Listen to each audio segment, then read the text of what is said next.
Adobe Creative, čiže mali by ste to vedieť nájsť cez svoj adobacký balík inštalovacího. Tento program XD je veľmi jednoduchá aplikácia, ukážeme si, ako funguje. Takže ja si nazdielam obrazovku.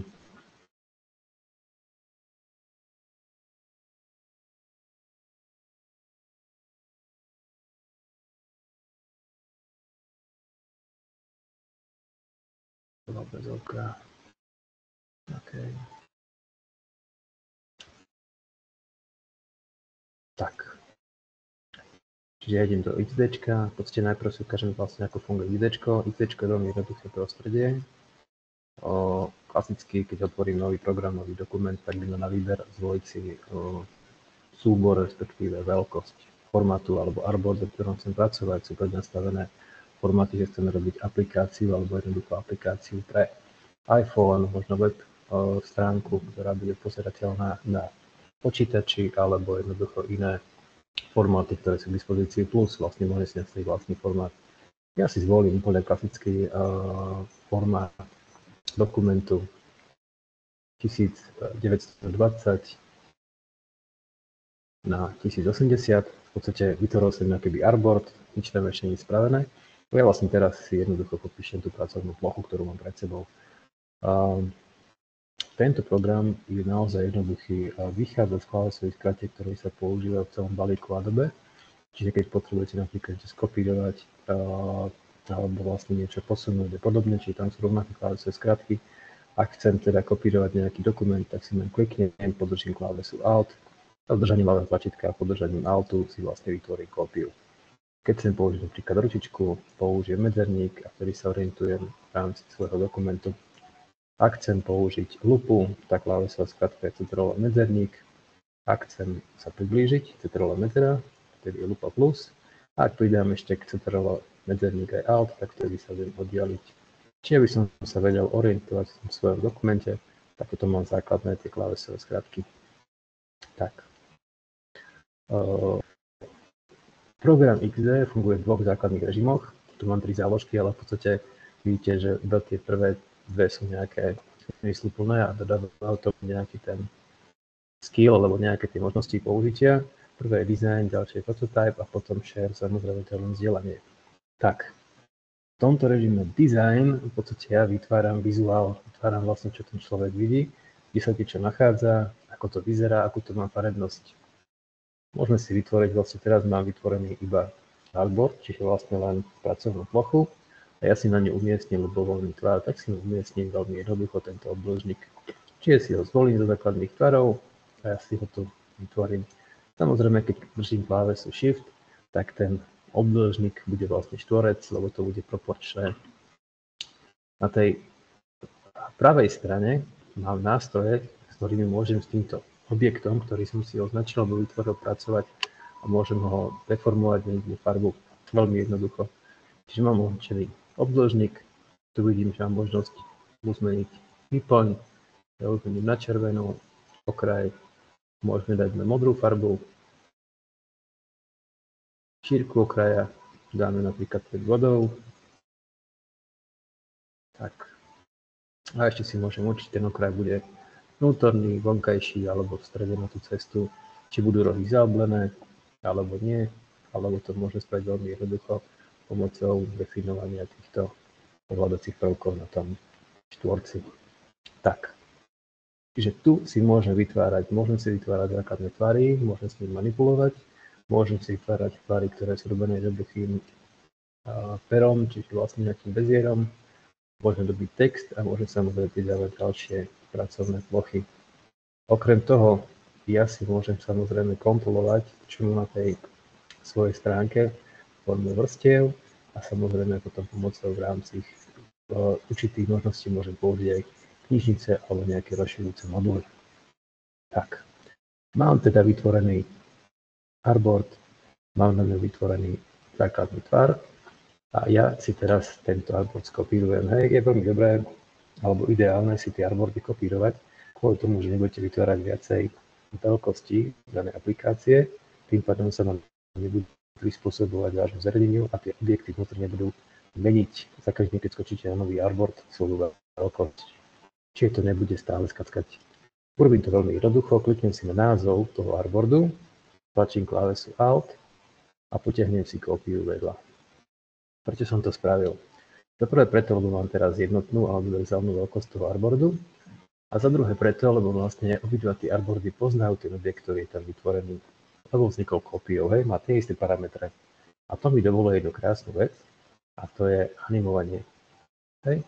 Ak som si tento objekt pomocou kopírovania artboardu skopíroval aj do druhého artboardu, tak vtedy vlastne ten program pozná charakter toho objektu, pamätá si jeho východisko, lebo je na artboarde číslo 1.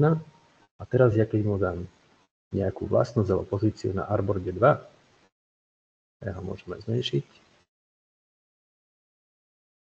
tak on bude chápať, že to je stále ten istý objekt. Hej? Ešte mi to nebude rovno nejako animovať alebo deformovať, ale bude vedieť, že tieto dva objekty, tento veľký na jednotke a tento malý na dvojke spolu súvisia. A teraz, ak chcem animovať alebo robiť tomu nejakú interaktivitu tu pridať, tak to nebudem robiť v dizajne, ale budem to robiť v prototype. V prototype sa určuje funkcionalita alebo interaktivita objektov. Podľa toho, na čo kliknem, tak tomu objektu môžem priradiť nejakú interaktivitu. Robí sa to intuitívne a veľmi jednoducho, takým štýlom, že si zoberiem jeden objekt, mám vedľa neho takúto šipku, ja si ju chytím myškou a potiahnem si ju do vedľajšieho artboardu.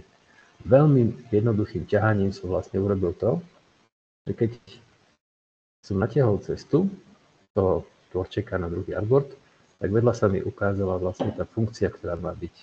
Takže akcia kliknutie, čo sa stane, vlastne premením sa alebo zmení sa, prejde ten objekt na artboard 2 a animáciu si môžem dať. Artboard nechcem, by sa nejako priblížil, ale ostal rovnaký, čiže priklikol, čiže no. Ak to isté spravím na artboarde 2, čiže kliknem si nie na ľubovolné miesto na artboarde, ale kliknem si na ten zmenšený štvorček, dám mu, že sa vtedy prepne artboard 2 do artboardu 1,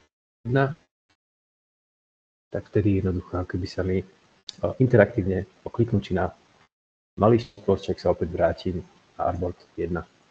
Tak. Mám teda zadané funkcie a pozrieme si, ako to vyzerá. Tu je náhľad. Tak, kliknem a vlastne vidím, že sa mi ten objekt zmenil, alebo sa prekliká medzi tým artboardom 1 a 2, podľa toho, či kliknem na ten štvorec alebo nie. Tak, to je ukážka, to je tu hore vpravo. Tak, ja chcem ale teraz, aby sa mi ten objekt animoval.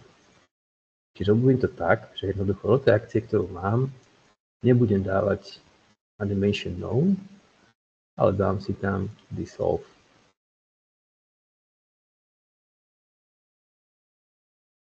Tak. A pozriem sa, ako to funguje teraz. Hej, čiže vlastne už mi prechádza určitou stratou alebo prelínaním sa medzi tými objektami.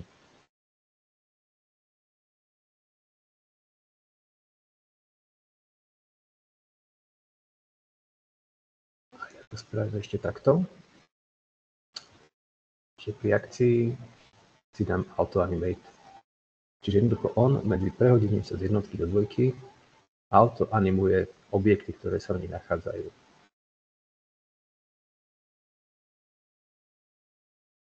Okay. Samozrejme musím dať auto animate aj na ten malý štvorec. A keď si dám preview, tak vidím vlastne, som urobil jednoduchú animáciu podľa toho, ako na ten objekt klikám. Čiže veľmi jednoducho, podstate som spravil dva artboardy, jeden je veľký štvorec, druhý je malý štvorec, dal som si medzi nimi aktivitu, čiže pri kliknutí na štvorec sa prepnem do artboardu 2, pri kliknutí na štvorec mi nastupuje artboard 2, pri kliknutí na štvorec na artboarde 2 mi nastupuje naspäť artboard 1. Keďže som si zmenil tú aktivitu alebo akciu, interaktivitu na auto animate, tak mi vyrátal aj rozdiel medzi formátom toho štvorca, ktorý pozná.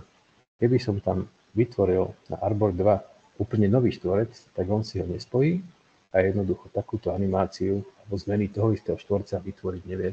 Či preto som si vytvoril ten Arbor 2 kopírovaním, aby tým AutoAnimate ten program poznal, že ten štvorec je ten istý, len má iné parametre a iné hodnoty. Okrem toho sa dá veľmi krásne vložiť do dokumentu aj galéria. Čiže sa vrátim do dizajnu a ja si na tú dvojku vložím jednoduchú galériu. Čiže dám si file, dám si import a vložím si tam nejaké obrázky.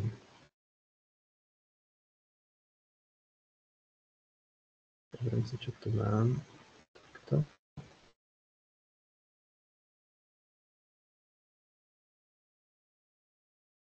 No, OK, ikony. Jedna vizitka, druhá vizitka.